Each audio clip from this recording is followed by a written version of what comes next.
Good morning children. बड़े भाई साहब पढ़ा रही थी। लेखक है प्रेमचंद। धनपत राय श्रीवास्तव नाम था। नवाब रहे मुंशी प्रेमचंद। 31 जुलाई 1880 को जन्म हुआ। अजीब रहे पिता, माता आनंदी देवी, पत्नी शिवरानी। हिंदी उर्दू के महानतम भारतीय लेखकों में से एक हैं। मूल नाम धनपत राय श्रीवास्तव वाले प्रेमचंद को नवाब राय मुंशी प्रेमचंद के नाम से भी जाना जाता है। उपन्यास के क्षेत्र में उनके योगदान को देखकर बंगाल के विख्यात उपन्यासकार शरदचंद्र चट्टोपाध्याय ने उन्हें उपन्यास सम्राट कहकर संबोधित किया था। प्रेमचंद ने हिंदी कहानी उपन्यास की एक ऐसी परंपरा का विकास किया जिसे पूरी सदी के साहित्य का मार्गदर्शन किया। अब बताया कि दोबारा सालाना इम्तहान हुआ और भाई साहब फिर से फेल कर गए और छोटे भाई के मन में भावना जग गई। अब उनके बीच 1 साल का अंतर रह गया तो छोटे भाई के मन में कुटिल भावना आई कि कहीं भाई साहब 1 साल और फेल हो जाए तो मैं उनके जगह में आ जाऊंगा तो किस आधार पे मेरी फजीयत करेंगे। लेकिन छोटे भाई ने इस विचार को बलपूर्वक निकाल दिया कि वो सोचने लगा कि वो मेरे हित के लिए तो कहते हैं, मुझे इस वक्त अप्रिय लगता है अवश्य, मगर शायद उनके उपदेशों का ही असर है कि मैं हमेशा पास हो जाता हूँ इतने अच्छे नंबरों से। अब भाई साहब बहुत कुछ नरम, मैंने पहले से वो शांत हो गए थे। कई बार मुझे लेखक को डांटने का अवसर पाकर भी धैर्य से काम लेते थे। शायद वे खुद समझ लें कि मुझे डांटने का अधिकार उन्हें रहा भी तो बहुत कम। मैंने भाई साहब पहले से नरम पड़ गए थे, डांटने का मौका भी पाते थे तो धैर्य से काम लेते थे। उनको ये लगने लगा था कि मुझे डांटने का अधिकार उनको नहीं रहा। मेरी स्वच्छंदता भी बढ़ी। मैं उनकी सहिष्णुता का अनुचित लाभ उठाने लगा। मुझे कुछ ऐसी धारणा हुई मैं पास ही हो जाऊंगा, पढ़ूं या ना पढ़ूं मेरी तकदीर बलवान है। इसलिए भाई साहब के डर से जो थोड़ा बहुत पढ़ लिया करता था वो भी बंद। मैंने स्वच्छंदता मैंने भाई साहब जैसे जैसे मना करने मैंने नहीं डांटते थे तो उसके बाद से नहीं डांटते थे तो लेखक के मैंने छोटे भाई की स्वतंत्रता बढ़ी। उनकी सहिष्णुता सहनशील हो गए थे, चुपचाप हो गए थे तो गलत लाभ छोटा भाई उठाने लगा। छोटा भाई को ऐसा लगने लगा कि मैं पढ़ूं या ना पढ़ूं मेरी किस्मत बहुत बलवान है, इसलिए मैं पास हो ही जाऊंगा। भाई साहब के डर से जो भी थोड़ा बहुत पढ़ लिया करता था वो भी खत्म हो गया। मुझे कनकौवे उड़ाने का नया शौक पैदा हो गया था और अब सारा समय पतंगबाजी की ही भेंट होता था। फिर भी मैं भाई साहब का अदब करता था और उनकी नज़र बचाकर लेखक बोला कि मुझे पतंग उड़ाने का नया शौक पैदा हो गया था और सारा समय पतंगबाजी को ही भेंट होता था। फिर भी वो भाई साहब का इज्जत करते थे, उनकी नज़र बचाकर करते थे। मैं उनके सामने में पतंग नहीं उड़ाते थे। माजा देना, कन्ने बांधना, पतंग टूर्नामेंट की तैयारी आदि समस्या सब गुप्त रूप से हल की जाती थी। मैं भाई साहब के कोई संदेह भी नहीं होने देना चाहता था कि उनका सम्मान और लिहाज मेरी नज़रों में कम हो। माजा देना, पतंग का जो डोर देना होता है उसको, कन्ना बांधना मैंने पतंग को बांधना, पतंग टूर्नामेंट होता था उनका, ये सब तैयारी जो लोग चुपचाप से करते थे। और उनको शंका भी, भाई साहब को संदेह भी नहीं होने देता था लेखक कि उनका सम्मान, कि उनको लगे कि मैं उनका सम्मान नहीं करता, मैं इनकी इज्जत नहीं करता, मेरी नज़रों में भाई साहब की इज्जत कम हो गई है।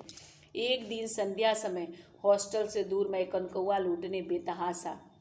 एक दिन की बात है, शाम के समय हॉस्टल से बहुत दूर वो पतंग लूटने के लिए छोटा भाई बेतहाशा, मैंने कोई खबर नहीं आगे पीछे कौन आ रहा है कौन जा रहा है इसकी खबर नहीं, वो दौड़े जा रहा था। आंखें आसमान की ओर थी और मन उस आकाशगामी पथिक की ओर जो मंद गति से झूमता पतन की ओर चला जा रहा था, मानो कोई आत्मा स्वर्ग से निकलकर विरक्त मन से नए संस्कार ग्रहण करने जा रही है। क्योंकि उनका ध्यान पतंग की ओर था तो उनकी आंखें आसमान की थी। मन आकाशगामी माने आसमान में कोई व्यक्ति आसमान में रास्ता बनाता है। एक यात्री मन जैसे आसमान में प्लेन चलता है तो आसमान में रास्ता बनता है, तो लग रहा था कि आसमान में ही रास्ता बना रहा था और जैसे मंद गति से अपना धीरे धीरे से पतन, मतलब कैसे वो गिर जाएगा कहाँ चला जाएगा उसको कुछ पता नहीं है। तो ऐसा लग रहा था जैसे कोई आत्मा कोई शरीर से आत्मा स्वर्ग से निकलकर कोई नए संस्कार ग्रहण नए जगह पे नए शरीर में जा रही है, उस तरह वो चुपचाप से आगे बढ़ते जा रहा था। आगे पीछे की उसे कोई कल्पना नहीं थी, कहाँ क्या हो रहा था उसको कुछ पता नहीं चला था। बालकों की पूरी सेना लगे और झाड़दार बांस लिए इनका स्वागत करने को दौड़ी आ रही थी।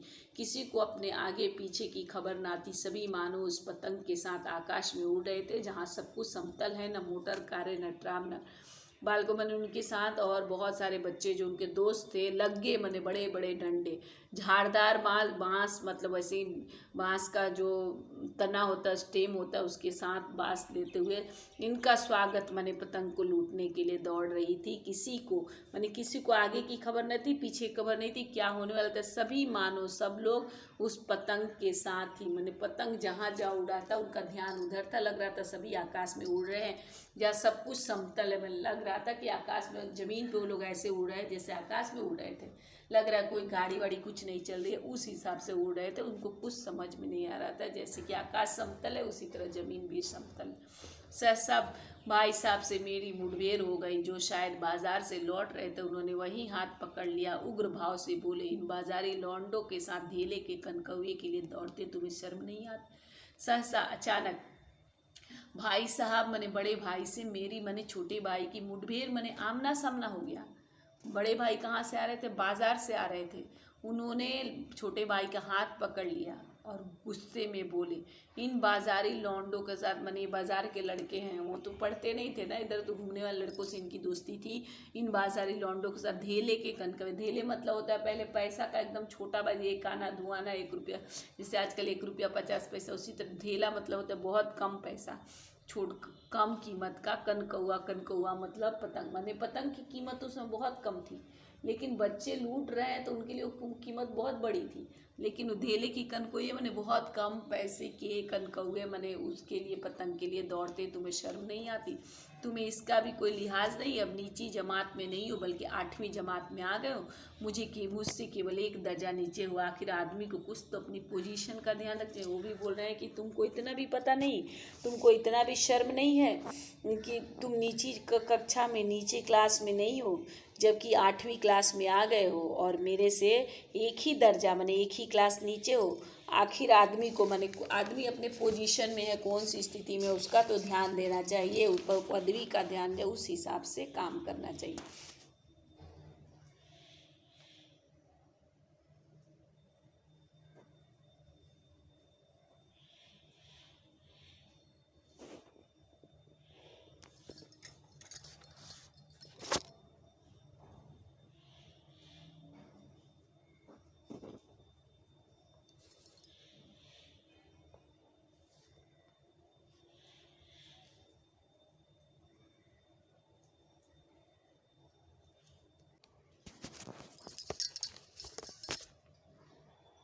फिर भाई साहब बता रहे हैं, बड़े भाई साहब, कि एक ज़माना था, मैंने तुम 8वें क्लास में हो, लोग 8वां दर्जा पास करके नायब तहसीलदार, मैंने क्लास 8 पास करके लोग तहसीलदार हो जाते थे।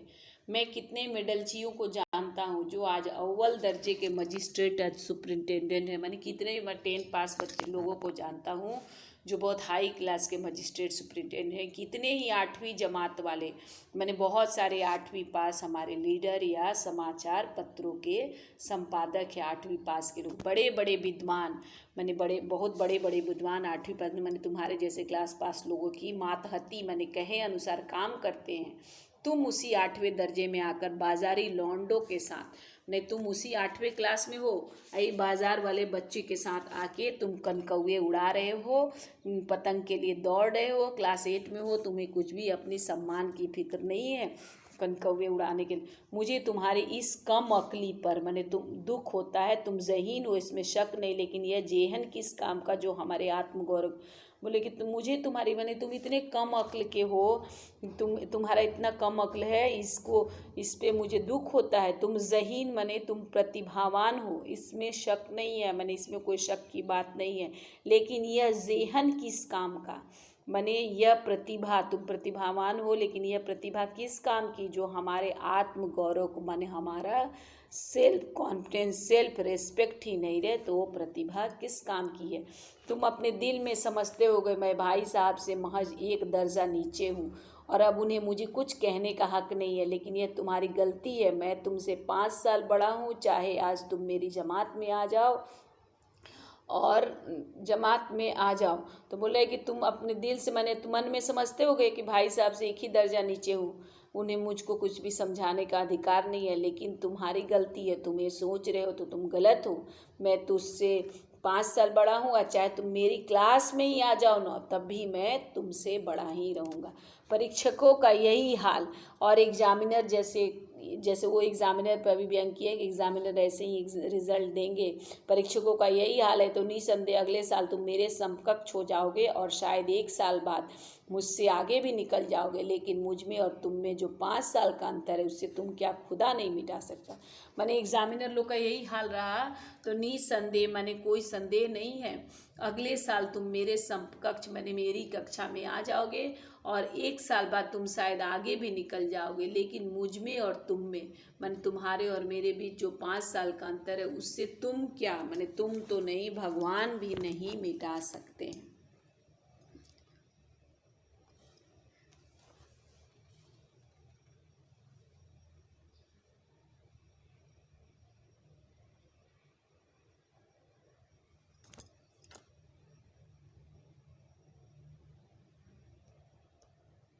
प्रकार भाई साहब ने बताया कि मुझे ज़िंदगी का अनुभव ज़्यादा है, मुझसे तजुर्बा ज़्यादा है, परीक्षकों का यही हाल रहा, तो निसंदेह अगले साल तुम मेरे समकक्ष या एक ही कक्षा में आ जाओगे, मुझसे भी आगे निकल जाओगे। लेकिन मुझ में और तुम में जो 5 साल का अंतर है, वो कोई भी नहीं मिटा सकता, वो भगवान भी नहीं मिटा सकते हैं।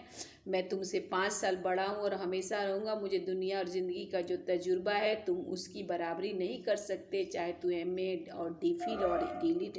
मैंने कह रहा है कि मैं तुमसे 5 साल बड़ा हूँ और हमेशा रहूँगा, और मुझे दुनिया और ज़िंदगी का मुझे ज़्यादा अनुभव है। तुम उसकी बराबरी तुम मेरे बराबरी नहीं कर सकते हो, चाहे तुम MA और DPhil और DLit ही ना हो जाओ।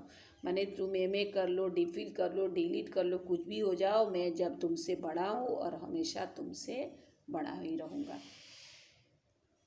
आज यहीं तक बेटा, थैंक यू। खुश रहिए, स्वस्थ रहिए, घर में रहिए, और कल आपके साथ हमारी लाइफ